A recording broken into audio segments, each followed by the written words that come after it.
Hello, प्यारे viewers. How are you? I hope all of you are awesome. तो जैसा कि आप क्या देख रहे हैं, जो लिखा है वही देख रहे हैं। देखो, चैप्टर नंबर 2 चल रहा था एनसीईआरटी की बुक, क्लास 8 की। और वो भी जियोग्राफी का चैप्टर नंबर 2 है ये। ये कई पार्ट्स में पहले ही अपलोड किया जा चुका है, मतलब स्टार्टिंग से फर्स्ट चैप्टर भी इसका अपलोड किया है, सेकंड चैप्टर के भी 1-2 पार्ट्स अपलोड किए हैं इसी चैनल पर। अभी ये नेक्स्ट, मतलब ये चैप्टर का लास्ट टॉपिक रह रहा था, तो वो हम देखने वाले हैं सेकंड चैप्टर का। ओके, क्या देख रहे हैं, क्या है चैप्टर का जो टॉपिक है? टॉपिक का नेम क्या है? Natural vegetation and wild life. क्या मतलब होता है इसका? क्या होता है नेचुरल वेजिटेशन की? अगर हम बात करें, क्या होती है नेचुरल वेजिटेशन और वाइल्ड लाइफ? देखो, वेजिटेशन की बात करें तो वेजिटेशन में क्या आते हैं? वेजिटेशन में हमारे सिंपली जो पेड़ पौधे होते हैं, है ना, अलग अलग तरीके के पेड़ पौधे होते हैं, और घास वगैरह होती हैं, ग्रास होती है ना, और श्रब्स वगैरह, झाड़ियाँ वाड़ियाँ होती हैं। ये सब आते हैं हमारे नेचुरल वेजिटेशन में। वेजिटेशन मीन्स वेजिटेबल होता है ना, जिस तरीके से जो ये वेजिटेशन शब्द है वो बना है वेजिटेबल से। जैसे वेजिटेबल में सब्जियां होती हैं, सब्जियां मतलब वैसे बोलते हैं, साग सब्जी बोलते हैं ना, कि भाई साग सब्जी बनानी है तो वेजिटेबल्स बोलते हैं उसे। तो उसी से वेजिटेबल से बना वेजिटेशन। ओके, वेजिटेबल से वेजिटेशन बन गया, मीन साग, मतलब जो हरियाली की वाली जो चीज़ें होती है, पेड़ पौधे, घास, पहाड़ों में जो छोटे मोटे पेड़ पौधे हो गए, वो सारे वेजिटेशंस होते हैं। और वाइल्ड लाइफ की बात करें तो वाइल्ड लाइफ मीन्स होते हैं कि भाई जंगल में पाए जाने वाले जो जीव जंतु होते हैं ना, छोटे मोटे, कोई भी हो सकता है, किसी भी तरीके का क्रिएचर हो सकता है वो। जीव जंतु जो होते हैं वो वाइल्ड लाइफ कहलाते हैं, मतलब जंगली। देखो, वाइल्ड मीन्स होता है जंगल। ओके, लाइफ मतलब जीवन। जंगल में पाए जाने वाला जो जीवन है वो वाइल्ड लाइफ कहलाता है।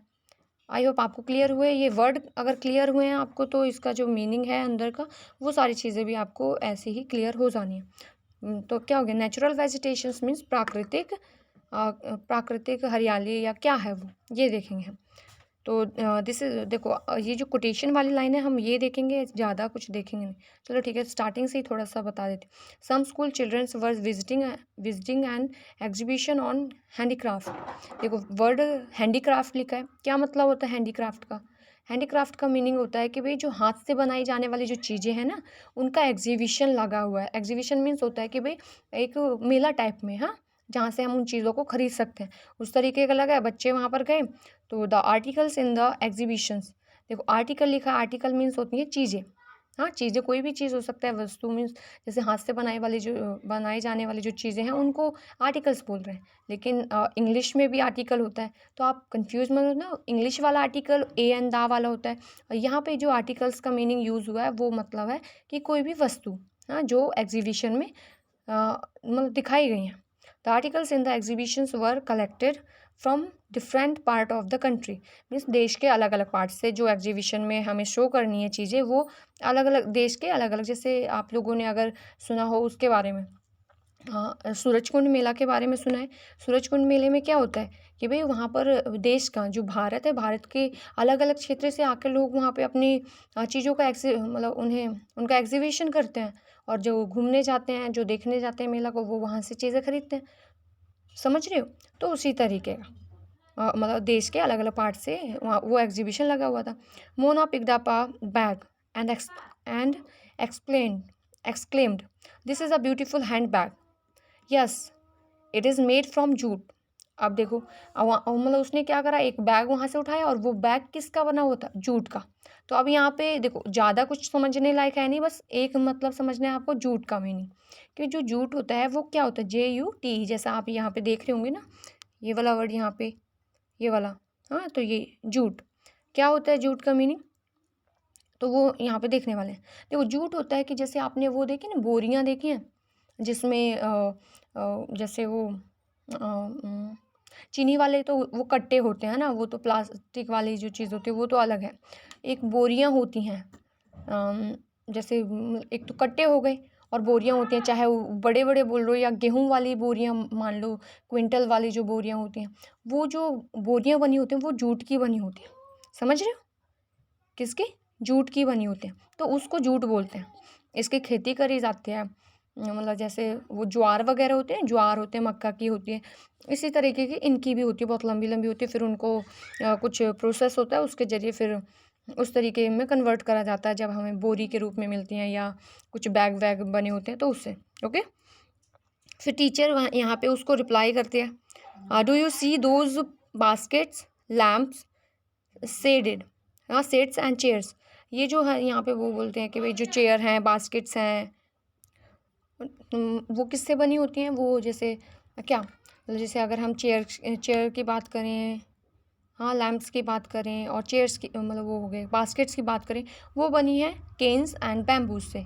अब केन्स और बैम्बूज क्या होते हैं, देखो केन्स होते हैं कांसा, हाँ, क्या होता है कांसा।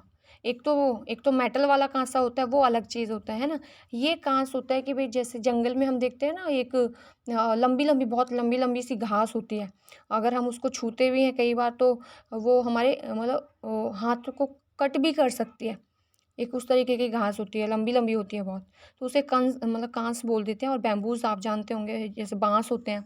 यहाँ पे तो शहरी एरिया में अगर आप रह रहे होंगे तो आपको नहीं पता होगा, लेकिन अगर कभी आपने वहाँ गांव देहात के एरिया में गए हों तो वहाँ पर आपने ज़रूर देखा होगा कि बांस होते हैं, लंबे लंबे बांस होते हैं ना। तो बांस की टोकरियाँ बनी होती हैं, तो इस तरीके की चीज़ें होती हैं।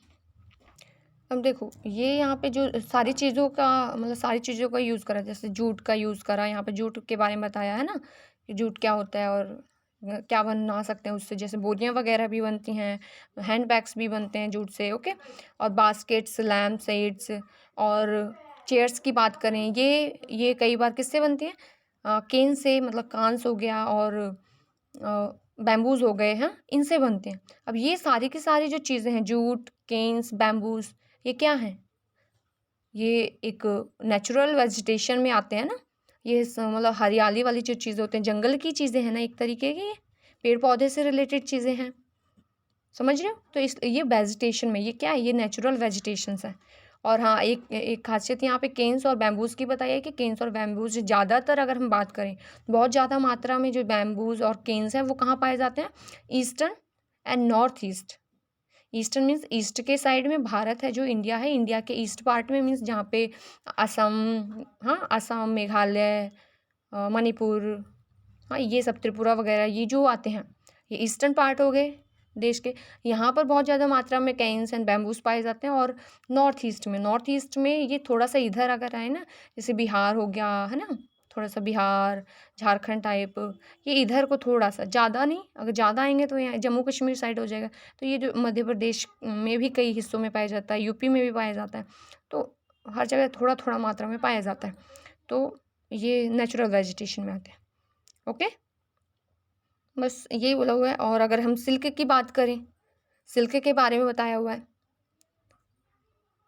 किसके बारे में, सिल्क के बारे में।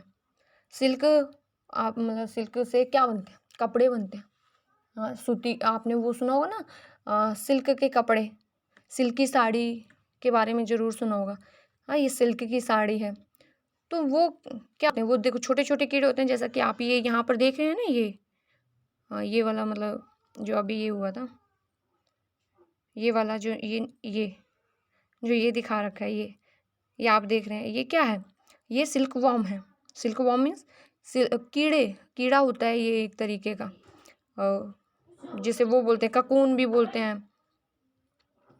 हाँ, रेशम का कीड़ा होता है, ये क्या होता है, रेशम का कीड़ा। तो रेशम के कीड़े ही मिलकर ये रेशम को तैयार करते हैं। जैसे ये, और ये किसके पेड़ पर होते हैं, जो सहतूत का पेड़ होता है ना, मलबेरी ट्रीज होते हैं, इनमें पाए जाते हैं। मतलब आपने फ्रूट भी देखे होंगे सहतूत के, वो मतलब जब पक जाते हैं रेड रेड ब्लैक कलर के होते हैं। इसी जैसे ये सिल्क वॉर्म है ना, सिल्क वॉर्म की तरह ही होते हैं वो, उसमें छोटे छोटे बीज से होते हैं ना। तो मतलब उन पेड़ों पे रहते हैं और उन पत्तियों को खाते हैं ये। और फिर वहाँ पे वो एक जाला सा बनाते हैं, वो जाले को इकट्ठा करा जाता है, वो जाला ही फिर एक तरीके का सिल्क होता है। फिर उसे प्रोसेस करके कपड़ों में, जो हमारे क्लॉथ्स होते हैं उनमें कन्वर्ट कर दिया जाता है। ओके, तो ये भी क्या है, ये भी एक नेचुरल, ये देखो ये दो चीज़ों का यूज़ हुआ है यहाँ पर, नेचुरल वेजिटेशन भी और वाइल्ड लाइफ भी, दोनों का बताया है इसमें सिल्क वॉर्म में। क्योंकि सिल्क वॉर्म जो है वो एक क्रिएचर हो गया ना, क्रिएचर मीन्स क्या, एक वाइल्ड लाइफ जीव हो गया, एक छोटा सा क्रिएचर हो गया। हाँ, और अगर हम पेड़ की बात करें वो नेचुरल वेजिटेशंस हो गए। तो ये हो गया। और हाँ ठीक है, अभी ये नेक्स्ट जो पैराग्राफ है वो हम देख लेते हैं। और चलो ठीक है, पूरा रीड करके जल्दी से बता दो। Childrens stood that's plants provides us with many different products that's we use in our day to day life. मतलब जो जो वो हैं प्लांट्स होते हैं, ये तो आप खुद ही जान सकते हैं ना, ये तो आपको खुद ही पता होगा। जो पेड़ पौधे होते हैं वो हमारे रोज़ाना की जो ज़िंदगी होती है, मतलब हम कितनी सारी चीज़ों का यूज़ करते हैं जो हमें पेड़ पौधों से डायरेक्टली प्रोवाइड की जाती हैं, मतलब पेड़ पौधों से ही बनी होती हैं। अगर हम किसी चीज़ का यूज़ कर रहे हैं, जैसे पेंसिल्स का यूज़ करते हैं, पेंसिल्स भी तो क्या किससे बनी होती हैं? हाँ, उससे लकड़ी से बनी होती है ना। लकड़ी क्या है, एक नेचुरल वेजिटेशन है ना। और किसकी बात करें, और जैसे घरों में जो बेड्स वगैरह होते हैं, कुर्सियाँ होती हैं, और कई बार दरवाजे भी हम ना, कितनी सारी चीज़ें होती हैं। और अगर है ना, कितनी सारी चीज़ें होती हैं जो पेड़ पौधों से होती हैं। और फ्रूट्स का यूज़ करते हैं, बहुत सारी चीज़ें हैं जो हमें पेड़ पौधों से मिलती हैं। अब अगर हम बात करें जो नेक्स्ट पैरा है हमारा नेचुरल वेजिटेशन से रिलेटेड। हाँ, यहाँ से अगर बात करें तो यहाँ पे बोला गया है कि भाई जो हमारी ये नेचुरल वेजिटेशन की बात करें, या पेड़ पौधे, मतलब जो पेड़ पौधे जितने भी तरीके के जो पेड़ पौधे पाए जाते हैं उनकी बात करें, या वाइल्ड लाइफ की बात करें, मीन्स जानवर जो होते हैं छोटे मोटे क्रिएचर की, मतलब कीट कीट पतंगे हो गए, या कीड़े मकोड़े हो गए, या ये जो जानवर होते हैं, अगर इन सब की बात करें, ये कहाँ पाए जाते हैं? ये नॉर्मली पाए जाते हैं जो नैरो जोन, मतलब निचला हिस्सा जो होता है। अगर हम पूरी उसकी पृथ्वी की बात करें, जो अगर हम लिथोस्फीयर और हाइड्रोस्फीयर और एटमॉस्फेयर, इन तीनों की बात करें, तो इन्हीं इन्हीं के आसपास ही ये सारी की सारी वेजिटेशन और वाइल्ड लाइफ पाई जाती है। देखो, अब मीनिंग समझना है कि लिथोस्फीयर क्या होती है, हाइड्रोस्फीयर और एटमॉस्फेयर। देखो, लिथोस्फीयर होता है कि भाई जो स्थल मंडल होता है।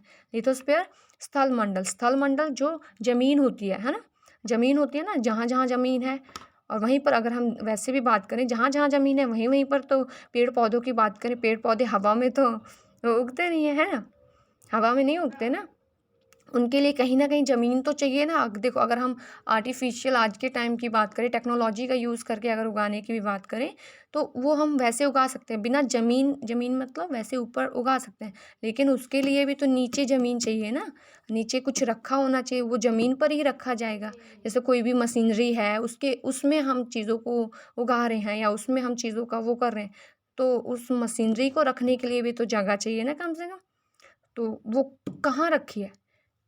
स्थल मंडल में ही रखी है ना, लिथोस्फीयर में रखी है, ज़मीन में रखी है। तो ये जो पेड़ पौधे होते हैं, जीव जंतु होते हैं, वो कहाँ पाए ज़्यादातर क्या सारे के सारे कहाँ पाए जाते हैं? किसके कॉन्टैक्ट में? स्थल मंडल में।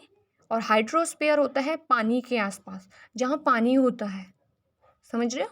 पानी वानी की जगह में, जहाँ मतलब देखो, अगर हम वैसे भी बात करें कि भाई रेगिस्तान में मान लिया, या वैसे मान लिया वहाँ पानी नहीं पाया, लेकिन कुछ मात्रा में तो पानी होता ही है, हर जगह पानी होता ही है। ओके, तो लिथोस्फीयर, हाइड्रोस्फीयर जलमंडल, स्थलमंडल, जलमंडल और वायुमंडल, एटमॉस्फेयर, वायुमंडल। हाँ, वायुमंडल क्योंकि सांस लेने के लिए हवा की ज़रूरत होती है। किसकी ज़रूरत होती है? सांस लेने के लिए हवा की ज़रूरत होती है। और जो हवा है, हमें किसमें सांस लेते हैं? सबको सांस लेने के लिए ज़रूरी होता है ना, हवा की ज़रूरत होती है।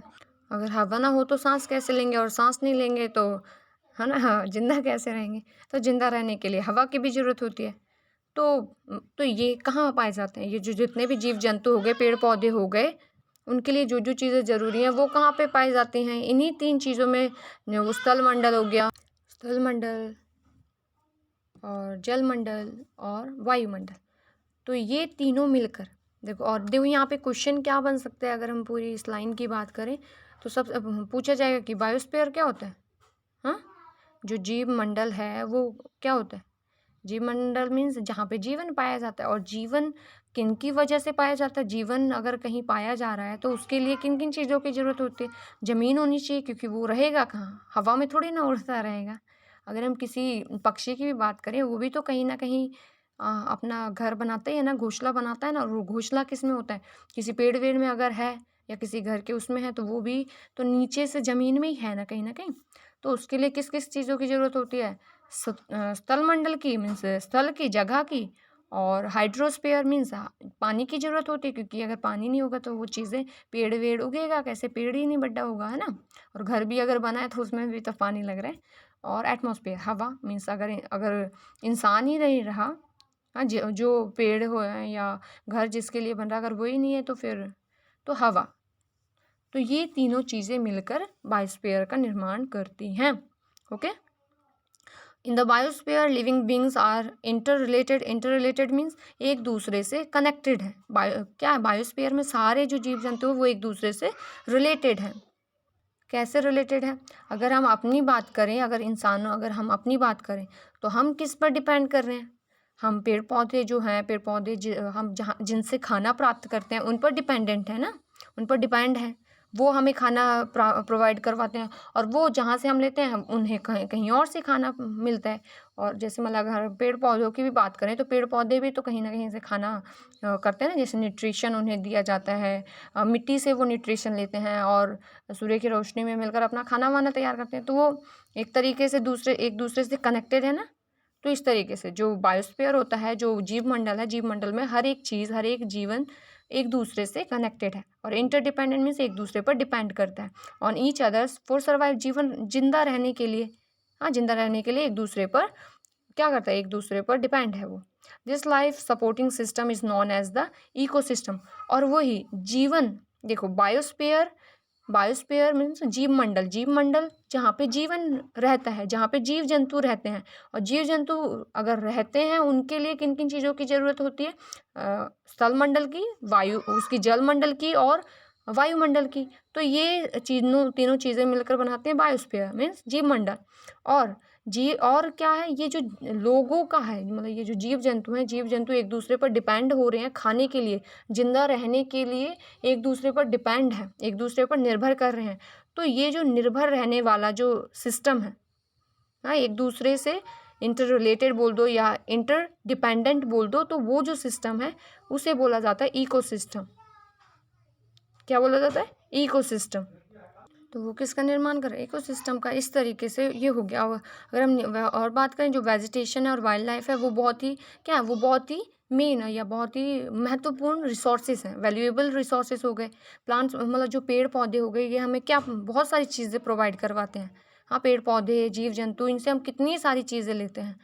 तो इस तरीके से वो बहुत ही इम्पॉर्टेंट, बहुत मतलब मोस्ट इम्पॉर्टेंट नेचुरल वेजिटेशन और वाइल्ड लाइफ कहलाते हैं। ओके। अब अगर हम आगे की बात करें, ये जो लिखा हुआ है वाइल्ड लाइफ में क्या आते हैं, देखो पहले ही मैंने बताया था वाइल्ड लाइफ में क्या आते हैं। अब यहाँ पे भी एक बार पढ़ लेते हैं। जो वाइल्ड लाइफ में आते हैं कि wildlife includes animals, birds, insect as well as the aquatic life forms.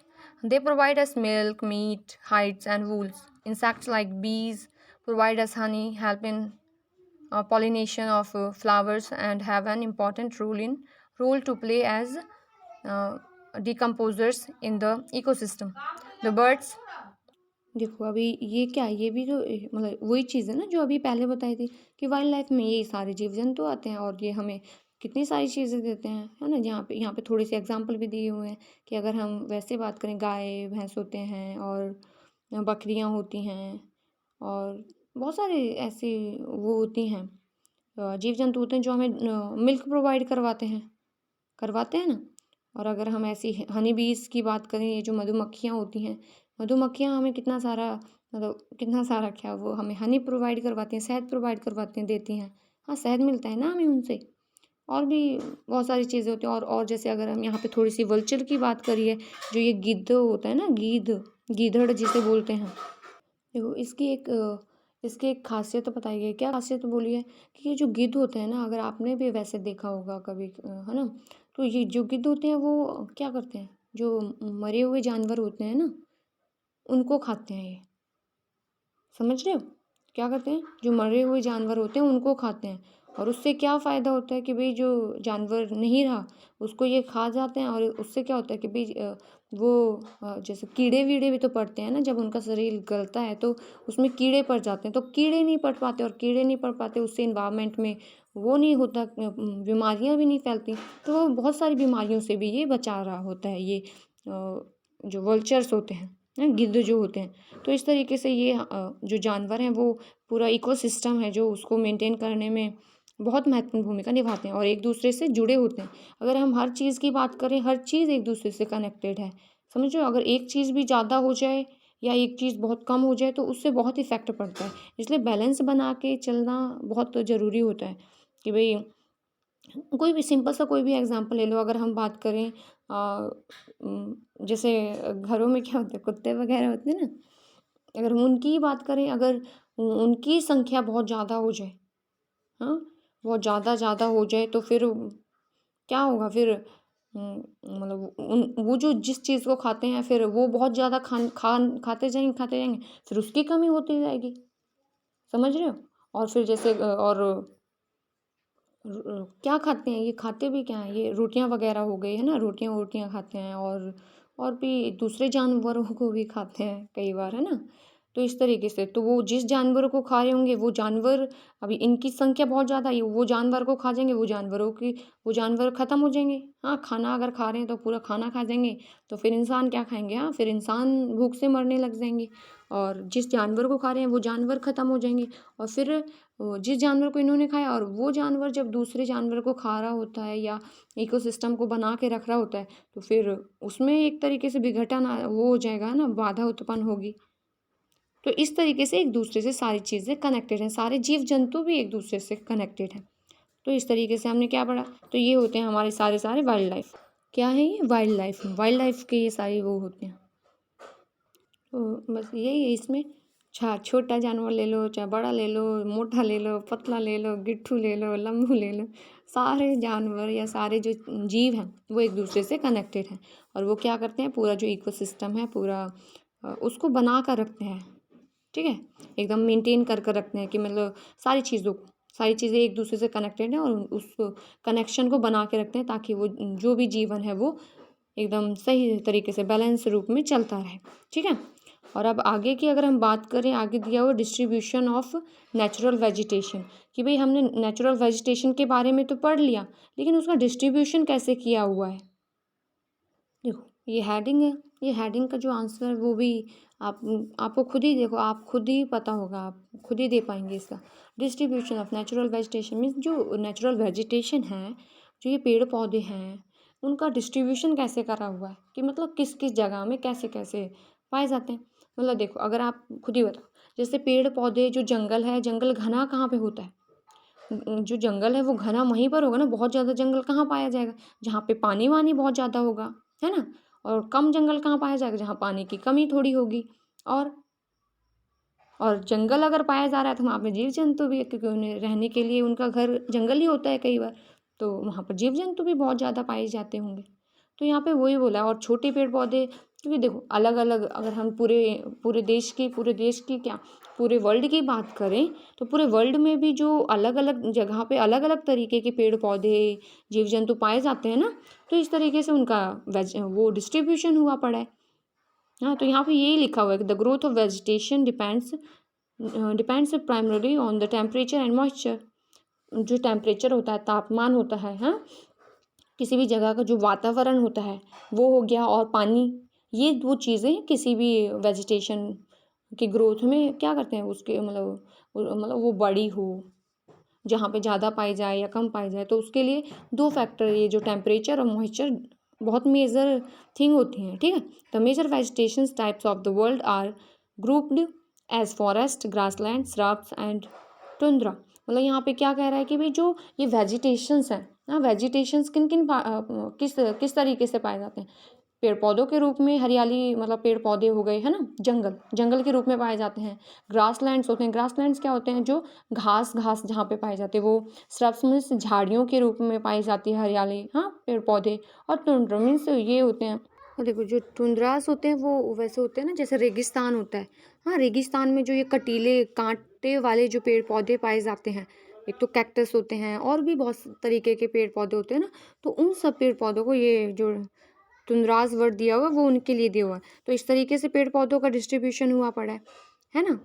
बस यही बोला कि इस तरीके से ये डिस्ट्रीब्यूशन हुआ पड़ा है। और जहाँ पे बहुत ज़्यादा रेनफॉल्स होती है, मीन्स बहुत ज़्यादा हैवी बारिश होती है, तो वहाँ पर बहुत ज़्यादा घना जंगल वगैरह होता है, बहुत ज़्यादा घने पेड़ पौधे होते हैं। और जहाँ पे कम बारिश होती है, जैसे कि रेगिस्तान हो गया, रेगिस्तान में कहाँ इतने सारे पेड़ पौधे थोड़ी ना पाए जाते, नहीं पाए जाते ना। तो इस तरीके से। और as the amount of moisture decreases the size of trees and their density reduce, मतलब कह रहा है कि देखो जहाँ पे ज़्यादा मॉइस्चर होता है, मीन्स जहाँ पे ज़्यादा बारिश नमी ज़्यादा है, तो पेड़ पौधों की घनता है वो भी ज़्यादा है, और पेड़ पौधे लंबे भी बहुत ज़्यादा वहीं पर होते हैं। और जहाँ पे कम नमी है तो वहाँ पर क्या, वहाँ पर पेड़ पौधों का साइज भी कम होता है, और जो घनापन होता है वो भी कम होता है। ठीक है। और जहाँ पे जैसे बराबर का टाइम रहता है कि भाई जहाँ पे ना तो ज़्यादा बारिश होती है ना ही कम बारिश होती है, बराबर का वो रहता है, तो वहाँ पर मतलब वैसे ही जो मतलब वो वाले होते हैं मॉडरेट पेड़ पौधे पाए जाते हैं। मॉडरेट मीन्स होता है कि भाई ना तो ज़्यादा लंबे ना ही बहुत ज़्यादा छोटे, तो बराबर के पेड़ पौधे पाए जाते हैं। इस तरीके से ये डिस्ट्रीब्यूशन हुआ पड़ा है पेड़ पौधों का, ग्रास का। ठीक है। और अगर आगे की बात करें, लीव्स हैव थ्रोनी, और अगर थे यहाँ से, in such areas plants have deep roots. कहाँ पे, in dry areas of low. यहाँ से देखो ये वाला जो ये लाइन देख रहे हो ना आप, ये वाली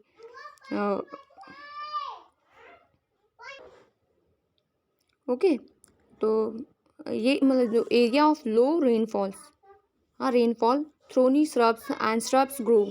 In such areas plants have deep roots and leaves have thorny and मतलब waxy surface to the reduce loss। मतलब यहाँ पे ये कह रहा है कि जो वो होता है जैसे वो होता है ना रेगिस्तान होता है, तो रेगिस्तान में पानी तो वैसे कम होता है, लेकिन वहाँ पर जो पेड़ पौधे पाए जाते हैं उनकी जो जड़ें हैं, हाँ जो रूट्स होती हैं वो बहुत ज़्यादा गहराई तक होती हैं, बहुत लंबी होती हैं, तो उसकी वजह से वो जो मॉइस्चर है वो कहाँ से ले लेते हैं, वो ज़मीन में से ही ले लेते हैं, तो उसकी वजह से वो वहाँ पर सर्वाइव कर जाते हैं पेड़ पौधे। ओके, नहीं तो पानी तो बारिश तो होती नहीं वहाँ पर, तो फिर वो तो हो ही ना, लेकिन उनकी जड़ें बहुत ज़्यादा नीचे होती हैं, तो उसकी वजह से वो ज़मीन से ही पानी सोख लेते हैं और अपना वो मतलब यूज़ कर लेते हैं उसका, उसकी वजह से वो रह जाते हैं। ओके, अब फॉरेस्ट का जो है, फॉरेस्ट को भी पेड़ पौधे तो हो गए, पेड़ पौधे भी दो तरीके से हुए पड़े, दो तरीके से उन्हें क्लासिफाइड करा गया है। हाँ, एवरग्रीन और डिसाइडियस। देखो एवरग्रीन जो होते हैं वो हमेशा हरे भरे, अभी देखो यहीं पर भी रीड करोगे तो आपको वही चीज़ मिलनी है। एवरग्रीन होते हैं जो हमेशा हरे भरे होते हैं। कैसे होते हैं, हरे भरे। हरे भरे मीन्स जैसे अगर हमने अभी देखो जहाँ पे बहुत ज़्यादा बारिश हो रही है वहाँ पर पेड़ पौधे हमेशा हरे भरे होंगे ना, सदाबहार पेड़ पौधे, तो वो हो गए। और डिसाइडियस डिपेंडिंग्स ऑन, चलो एक बार रीड कर देते हैं फिर आप वो देख लेना। देखो डिसाइडियस फॉरेस्ट वगैरह का दे रखे। Forest are probably broadly classified as green, evergreen and deciduous depending. देखो जो डिफरेंस है वो मेनली डिफरेंस क्या दे रखा है इसमें, चलो एक बार रीड। दे सेड देयर, देखो डिसाइडियस डिपेंडिंग्स on when they shed their leaves. Evergreen forests do not shed their leaves simultaneously in any seasons of the year. Deciduous forests shed their leaves in a particular season to conserve loss of moisture through transpiration. These forests are further classified as tropical or temperate based on their location in different latitudes। मतलब देखो यहाँ पे कह रहा है कि जो difference है, क्या मेन डिफरेंट क्या होता है एवरग्रीन और डिसाइडियस फॉरेस्ट में। एवरग्रीन मीन्स सदाबहार, जो हमेशा हरे भरे रहते हैं, और ये जो होते हैं ऐसे जो पेड़ पौधे होते हैं वो अपनी जो पत्तियां होती हैं उनको गिराते नहीं, मतलब पतझड़ जो जिसे बोला जाता है, पतझड़ वाला जो चीज़ है वो नहीं होती इनमें। एवरग्रीन वो हमेशा हरे भरे ही रहते हैं। और वहीं पर अगर हम डिसाइडियस पेड़ मतलब इनकी बात करें, इन पेड़ पौधों की बात करें, तो ये क्या करते हैं कि भाई कोई जो ईयर होता है, साल होता है, साल के एक ऐसा सीजन वीजन होता है जिसमें वो क्या करते हैं, पतझड़ वाली जो चीज़ है वो होती है, और फिर पुरानी पत्तियां होती हैं वो झड़ जाती हैं और फिर नई पत्तियां आ जाती हैं। तो उस तरीके जो पेड़ पौधे होते हैं वो डिसाइडियस पेड़ पौधे होते हैं। और फिर ये जो पेड़ पौधे हो गए फिर इनको भी आगे भी क्लासीफाई करा गया, मतलब आगे भी बांटा गया है इन्हें। और वो किसके उस पर बांटा गया है, वो जो होता है ना ट्रॉपिकल जोन हो गया। ट्रॉपिकल जोन क्या होता है, ट्रॉपिकल जोन उसे बोला जाता है कि जहाँ पे जो सूर्य की रोशनी है वो रहती है। हाँ, साल में जो अगर हम बात करें, एक इक्वेटर हो गया, ट्रॉपिक ऑफ कैंसर हो गया, ट्रॉपिक ऑफ कैप्रिकॉर्न हो गया, ये जो तीन चीज़ें होती हैं इनके यहाँ पर भी मतलब लैटिट्यूड के अकॉर्डिंग भी इनको फिर डिवाइड करा गया है कि भाई जगह के हिसाब से, कि उस जगह में पाए जा रहे हैं तो ज़्यादा घने पेड़ पौधे होंगे, एवरग्रीन वाले होंगे, लंबे होंगे, छोटे होंगे ऐसे, और कहीं पर कम अगर दूसरी जगह पाए जा रहे हैं तो उसके हिसाब से उन्हें बांटा गया। ओके, चलो अभी ये बात तो हो गई, ये डिस्ट्रीब्यूशन से रिलेटेड बात भी हो गई। अब बात करें कि भाई conservation of natural vegetation and wild life. देखो हमने इतनी सारी चीज़ें पढ़ी कि भाई पेड़ पौधे हमें ये देते हैं, ये करते हैं, वो करते हैं। छोटे जीव जंतुओं से हमें क्या क्या चीज़ें, दुनिया भर की चीज़ें मिलती हैं। पेड़ पौधे से हम मतलब अगर हम जिंदा भी रह रहे हैं आज के टाइम पे, तो वो भी हमें कहीं ना कहीं किसकी वजह से, पेड़ पौधे और जीव जंतु की वजह से हैं, है ना। तो अब इतना हमारा जीवन ही उनकी वजह से बना हुआ है, तो उन्हें बचाना भी तो ज़रूरी है। क्योंकि आज के टाइम पर हम क्या कर रहे हैं, हमने अपने जीवन को बचाने के लिए हम उनका जीवन छीनने लग गए हैं। हाँ, सारे जीव जंतुओं को हम ऐसी शिकार विकार की चीज़ें कर देते हैं, या पेड़ पौधे हम इतने ज़्यादा काट रहे हैं कि वहाँ पर रहने वाले जो जीव जंतु हैं, उन पेड़ पौधों से खाना प्राप्त करने वाले जो जीव जंतु हैं, हाँ, उनका आवास छीनता जा रहा है, खाना छीनता जा रहा है। तो उसकी वजह से जीव जंतु मरते जा रहे हैं। तो जो हमें जीवन दे रहे थे, अब हम उनका ही जीवन बर्बाद करते जा रहे हैं, ख़त्म करते जा रहे हैं। तो उनको बचाना भी हमारी ही रिस्पॉन्सिबिलिटी है। तो बस वही चीज़ लिख सकते हो। क्योंकि जो आज का टाइम है, आज के टाइम में क्या हो गया, बहुत ज़्यादा पेड़ पौधों को काटा जा रहा है। हाँ, क्या हो रहा है कि भाई शहरों का निर्माण हो रहा है। अब इंसानों की संख्या तो है, क्या होता जा रहा है, जो इंसानों की संख्या है वो तो बढ़ती जा रही है ना। उनके रहने के लिए, उनके खाने के लिए, हाँ, उनकी यूज़ की चीज़ों के लिए हम जहाँ से मिल रही हैं, अब हम उनसे बहुत ज़्यादा लेते जा रहे हैं, लेते जा रहे हैं। फिर उसकी वजह से उनकी कमी होती जा रही है, तो उन्हें बचाना भी बहुत ज़्यादा ज़रूरी है। तो कैसे कर सकते हैं कि भाई जितना यूज़ का है उतना ही यूज़ करें, ये कर सकते हैं। एक तो हम क्या कर सकते हैं सॉरी बच्चा, ओके, हम क्या कर रहे थे। देखो अभी मैं इसको वैसे रीड करके सारा आपको जो लिखा है वैसे बता देती हूँ जल्दी जल्दी, फिर क्योंकि काफ़ी चीज़ें लिखी हैं ना इसमें, नाम वगैरह दे रखे हैं, तो आपको याद रह जाएंगे फिर वो। Okay, many species have become valuables और endangered and some are on the verge of extinction. मतलब बहुत सारी जो जीव जंतु हैं वो आज के टाइम पे ख़त्म हो चुके हैं, या ऐसे कुछ हैं जो ख़त्म होने के कगार पर हैं। Okay, some are on the, ठीक है, deforestation and soil erosion, constructional activities, forest fires, tsunamis, and landslides are some of the human-made and natural factors which together accelerate the process of what process of extinction of these great natural resources.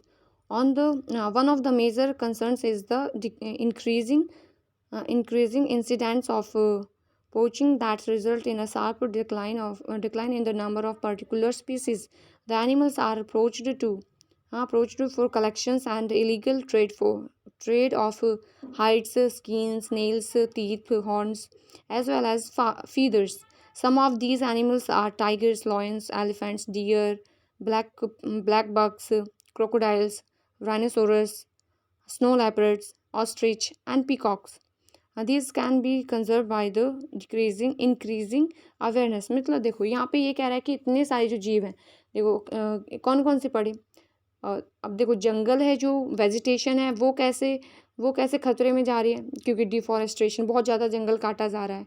हाँ, soil erosion होता है, भूस्खलन वाली जो चीज़ें होती हैं, हाँ, ऊपरी मिट्टी जब बहकर चली जाती है, हाँ, और कंस्ट्रक्शन की जो चीज़ें होती हैं, जैसे मतलब खेतों को हटाकर खेतों में घर वर बना देना, इस तरीके की चीज़ें, हाँ, कंस्ट्रक्शन काम, सड़कें बन रही हैं, ये बन रहा है, वो बन रहा है। तो वो इससे क्या हो रहा है, इससे भी नेचुरल रिसोर्सेज कम होते जा रहे हैं, प्राकृतिक संसाधनों में कमी आ रही है। मतलब भूमि भी तो, ज़मीन भी तो एक प्राकृतिक संसाधन है ना, पेड़ पौधे प्राकृतिक संसाधन है, तो इनमें कमी आ रही है, पेड़ों को काटा जा रहा है ना। बस ये चीज़ें तो वैसे हो गई, और ये सारी सुनामी आ जाती है, और भूस्खलन वगैरह हो जाते हैं, लैंडस्लाइड वाली जो चीज़ें हैं वो हो जाती हैं। तो ये सारी चीज़ें, इससे क्या होता है, इससे नेचुरल रिसोर्सेज से ही खतरे में आते हैं, ख़त्म होते जा रहे हैं। और ये कहीं ना कहीं अगर हम ज़्यादातर चीज़ें भी देखें, और जैसे कंस्ट्रक्शन की चीज़ें देखें, और जंगलों को काटने की देखें, हाँ, जंगल कट रहे हैं तो पेड़ पौधे फिर, क्योंकि जो मिट्टी को जकड़ के रखते हैं, तो उससे सॉइल इरोजन हो रहा है। सॉइल इरोजन, फिर कंस्ट्रक्शन की जो चीज़ें हो रही हैं, उससे पेड़ पौधों को काट दिया, तो वहाँ पर जो मिट्टी जकड़ी पड़ी थी उनकी जड़ों में, अब वो क्या हो गई, वो बहती जा रही है, तो सॉइल इरोजन हो गया। फॉरेस्ट फायर्स मीन्स जंगल वगैरह, फिर क्योंकि पॉल्यूशन बहुत ज़्यादा बढ़ रहा है, कार्बन डाइऑक्साइड बढ़ती जा रही है, उसकी वजह से क्या हो जाता है, और मतलब ऐसे पोल्यूशन की वजह से आग वाग लग रही है जंगलों में, तो इस तरीके से जंगल ख़त्म होते जा रहे हैं। और जानवरों का शिकार करते हैं लोग, जानवरों का शिकार करते हैं, उनकी शिकार करने से क्या होता है, जानवरों की जो चीज़ें दाँत वाँत सींग हो गए, कई बार चमड़ी, उनका व्यापार करा जाता है। हाँ, उससे जानवरों पर खतरा आ गया है, तो और इस खतरे को कैसे बचाया जा सकता है, मतलब इंक्रीज नहीं, मतलब उसको कम कैसे करा जा सकता है कि भाई जानवरों का शिकार विकार ना हो। लोगों के बीच में क्या कर अवेयरनेस क्रिएट करके कि भाई हमें ऐसा नहीं करना चाहिए क्योंकि इससे ये नुकसान हो रहा है ना, इस तरीके की चीज़ें हो रही हैं। तो नुकसान बताकर हम चीज़ों के बारे में लोगों को अवेयर कर सकते हैं कि हमें ऐसा नहीं करना चाहिए क्योंकि इससे ये नुकसान हो रहा है। तो इस तरीके से हम रोक सकते हैं, है ना। और क्या कर सकते हैं, कैसे प्रिजर्व कर सकते हैं जानवरों वानवरों को सारे को, ये national parks, wildlife sanctuaries, biosphere reserves are made to protect our natural vegetation and wildlife, मतलब इनको जो ये हमारे जो जंगल वंगल हैं या मतलब जंगल जहाँ पे बहुत ज़्यादा है तो उन चीज़ों को क्या कर दें, वाइल्ड लाइफ सेंचुरीज डिक्लेयर कर दें या बायोस्फीयर रिजर्व डिक्लेयर कर दें कि मतलब नेशनल पार्क बना दें जानवरों के लिए।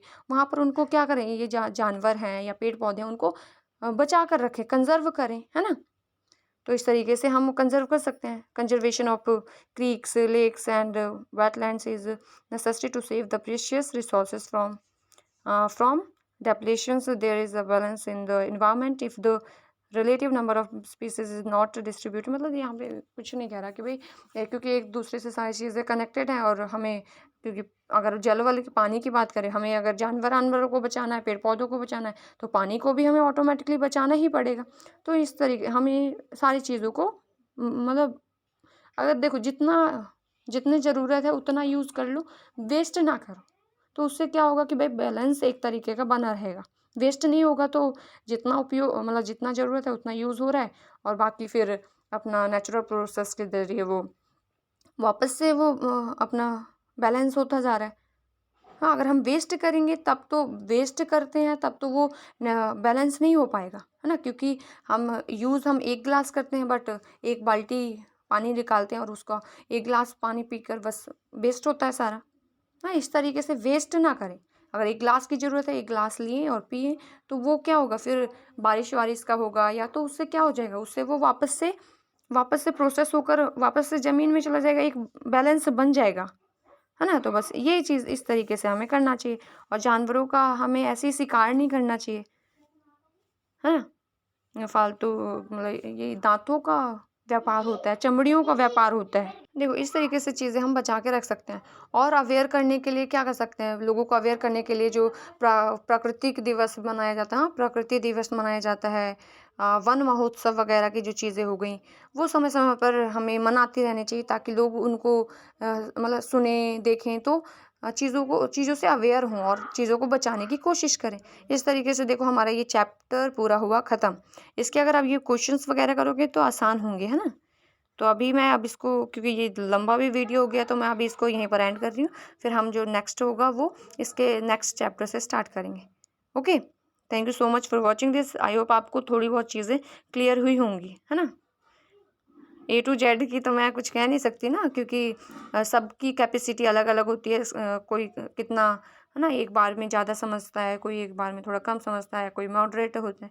तो हर तरीके की सोच होती है, तो थोड़ा बहुत तो समझ में आया होगा आपको। Okay, thank you so much once again for watching this. अगर आपको थोड़ा बहुत अच्छा लगा हो तो आप चैनल को सब्सक्राइब करिए और शेयर भी कर सकते हैं दूसरों के साथ, और कमेंट कर हमें बता सकते हैं आपको लगा कैसा, अच्छा लगा कैसा लगा।